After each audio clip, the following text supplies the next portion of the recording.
بسم اللہ الرحمن الرحیم. ڈیئر ویور، السلام علیکم.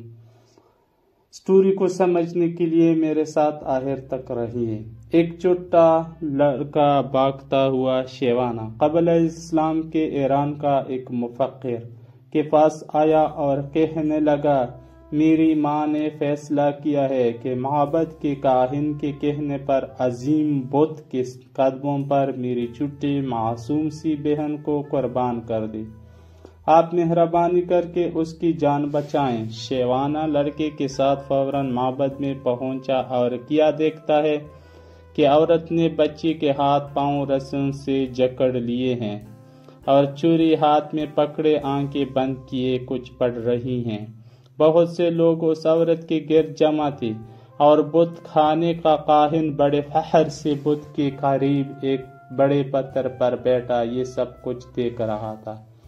شیوانہ جب عورت کے قریب پہنچا تو دیکھا کہ اسے اپنی بیٹی سے بے پناہ محبت ہے اور وہ بار بار اس کو گلے لگا کر والہانہ چوم رہی ہے، مگر اس کے باوجود معبد قدے کے بت کی خوشنودی کے لیے اس کی قربانی بھی دینا چاہتی ہے.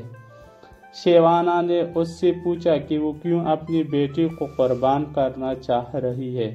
عورت نے جواب دیا، کاہن نے مجھے ہدایت کی ہے کہ میں معبد کے بت کی خوشنودی کے لیے اپنی عزیز ترین ہستی کو قربان کر دوں تاکہ میری زندگی کی مشکلات ہمیشہ کے لیے ختم ہو جائے.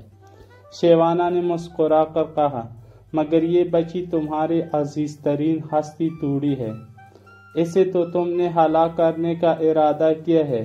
تمہاری جو ہستی سب سے زیادہ عزیز ہے وہ تو پتھر پر بیٹھا یہ کاہن ہے کہ جس کے کہنے پر تم ایک پھول سی معصوم کی جان لینے پر تل گئی ہو. یہ بت احمق نہیں ہے، وہ تمہاری عزیز ترین ہستی کی قربانی چاہتا ہے. تم نے اگر کاہن کے بجائے غلطی سے اپنی بیٹی قربان کر دی تو یہ نہ ہو کہ بت تم سے مزید خفا ہو جائے اور تمہاری زندگی کو جہنم بنا دے. عورت نے تھوڑی دیر سمجھنے کے بعد بچی کے ہاتھ پاؤں کھول دیے اور چھری ہاتھ میں لے کر کاہن کی طرف دوڑی، مگر وہ پہلے ہی وہاں سے جا چکا تھا. کہتے ہیں کہ اس دن کے بعد سے وہ کاہن اس علاقے میں پھر کبھی نظر نہیں آیا.